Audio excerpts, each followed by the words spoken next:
Star Wars has always been a franchise people argue about, and sometimes it feels like that is half the fun. Fans will fight over the prequels, they will tear apart the sequels, and even the originals get put under the microscope every few years. But in the middle of all this chaos, there is one thing almost everyone can agree on.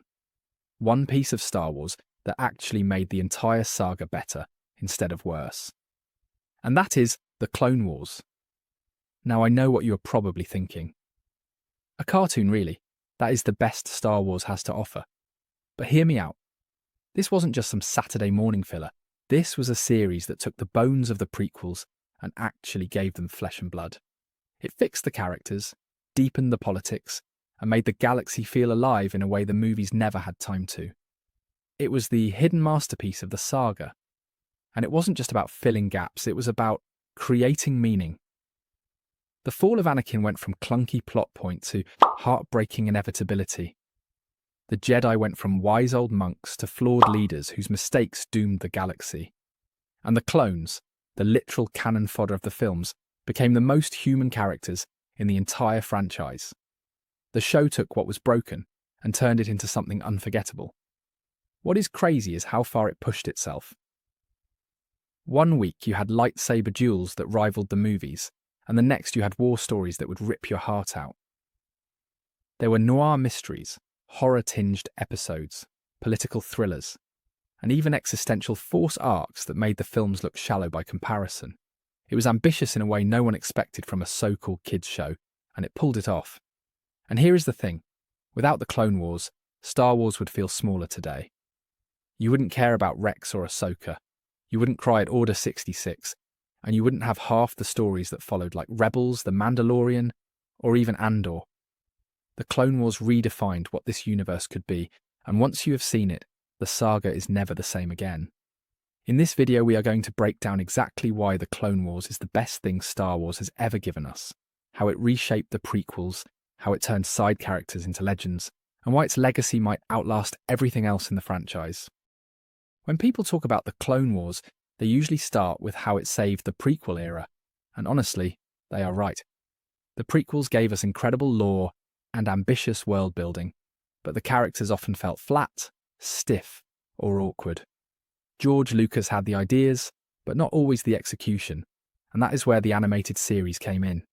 Dave Filoni and his team took the skeleton of Lucas's story and breathed life into it, turning Anakin, Obi-Wan, and even Padme into characters we could finally connect with.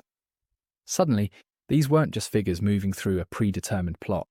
They were people making choices, struggling with morality, and carrying the weight of war. Anakin is the clearest example of this transformation. In the films, he jumps from a whiny Padawan to murderous Sith in what feels like one bad weekend. But in the series, you see his leadership, his brilliance, and the cracks in his personality all at once. His loyalty to Ahsoka and his friendship with Obi-Wan show why his fall was tragic rather than inevitable. When he loses patience or flirts with darker methods, it lands harder because the show established the good in him first. Obi-Wan benefits just as much. He is more than the Jedi Knight who lectures Anakin and delivers quips. The Clone Wars gives him depth, showing his compassion, his personal losses, and the constant push between duty and desire. The Satine storyline alone does more for his character than the entire prequel trilogy managed. It humanized him without undermining his discipline, which made his later failures sting all the more. Then there is Padme, who the films often reduced to either a love interest or a tragic victim. The Clone Wars restored her agency, showing her as a fierce senator, a diplomat, and a fighter for democracy.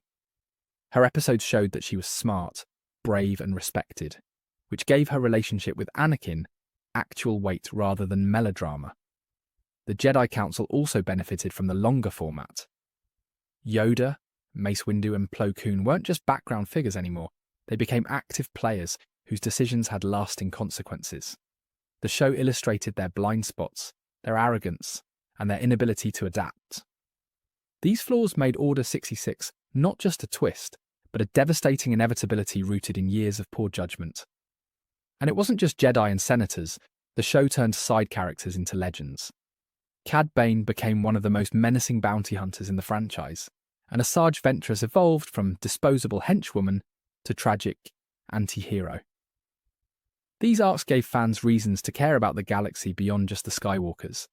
The extended storytelling also allowed politics to feel meaningful rather than tedious. Trade disputes and Senate hearings sound boring on paper, but the Clone Wars framed them as battles of ideology, corruption, and manipulation. Suddenly, Palpatine's rise made perfect sense because we watched him outmaneuver everyone over years, instead of just through a few scenes. Even the animation itself was part of the magic. The show started with clunky designs, but by the later seasons, it looked cinematic. The Siege of Mandalore could have played in theatres, and no one would have blinked. That growth mirrored the storytelling itself, which went from simple adventures to layered tragedies. If the Clone Wars had only fixed Anakin and Obi-Wan, it would already be a success. But its biggest triumph was making us care about the clones. In the films, they are faceless soldiers who turn on the Jedi because a chip says so. But in the series, they are individuals with names, personalities, and dreams. Suddenly, Rex, Fives, and Echo weren't background extras.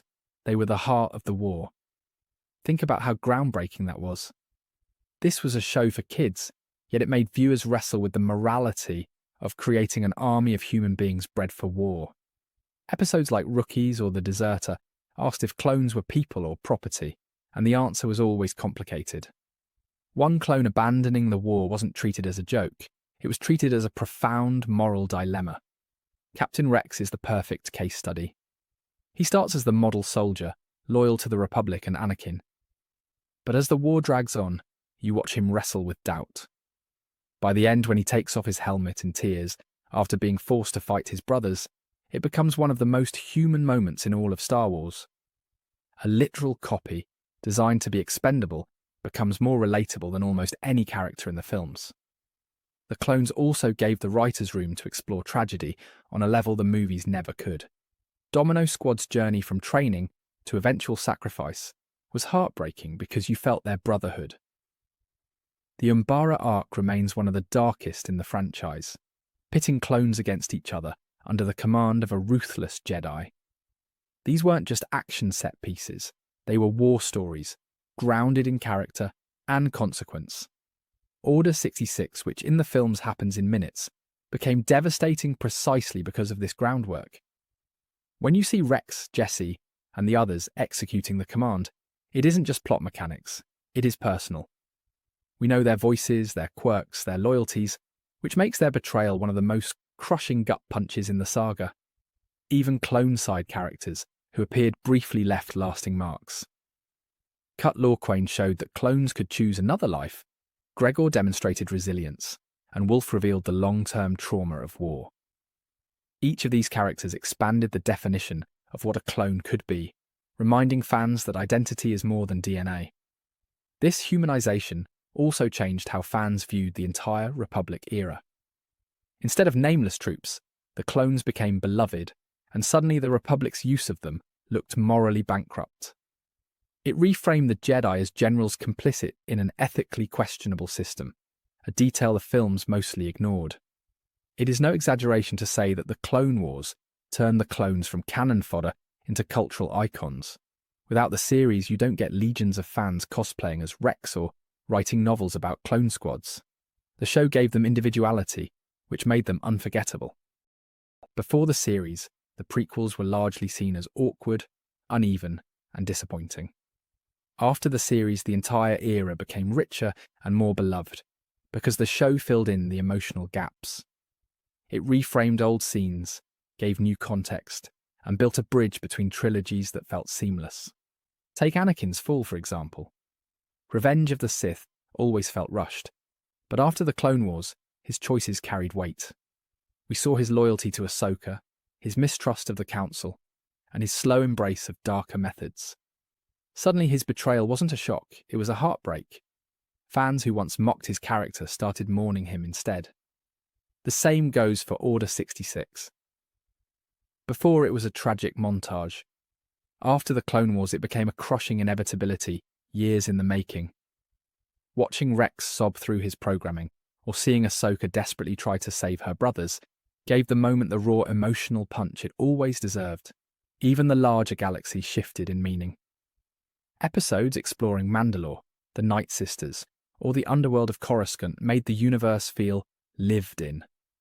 Suddenly, side planets mattered, side characters mattered, and the saga felt like more than just the story of one family. This scope is what makes fans still talk about arcs like Mortis or the Siege of Mandalore with the same reverence as movie scenes. The Clone Wars also launched entire legacies. Ahsoka Tano, once dismissed as an annoying sidekick, became one of the most beloved characters in Star Wars. Without her, you don't get Rebels the Mandalorian, or her own spin-off. The show gave Star Wars a new hero who wasn't bound by Skywalker baggage, and fans embraced her completely. The series also proved that Star Wars could thrive on television. Before this, Star Wars was defined by movies. After this, fans accepted that long-form storytelling could sometimes be even better. Without Clone Wars, Disney might not have had the confidence to greenlight shows like Andor or The Mandalorian, which now anchor the franchise. And then there is the cultural impact. The Siege of Mandalore dropped during the final season and instantly became a phenomenon. Fans treated it like an event film, complete with breakdowns, reaction videos, and endless rewatches. It showed that animation could carry the same weight as live action, and sometimes even surpass it. The Clone Wars didn't just add to Star Wars, it redefined it. It proved that the saga was more than just lightsabers and space battles. It was about people, choices, and consequences. That message still resonates, and it is why so many fans call it the greatest Star Wars story ever told. So when we say the Clone Wars is the best thing Star Wars ever gave us, it isn't hyperbole. It is the truth, backed by the way it reshaped the fandom, rebuilt the prequels, and gave new life to a galaxy far, far away. Thank you for watching. Be sure to like, subscribe, and hit that share button. My main channel is Critical Analysis Hub, where I post Star Wars content about the movies. My secondary channel is Critical Analysis Hub Plus, where I focus on the shows of Star Wars. And my third channel is Critical Analysis Hub XP, where I post comic books. Be sure to take a moment and check them out. Thanks, and may the Force be with you.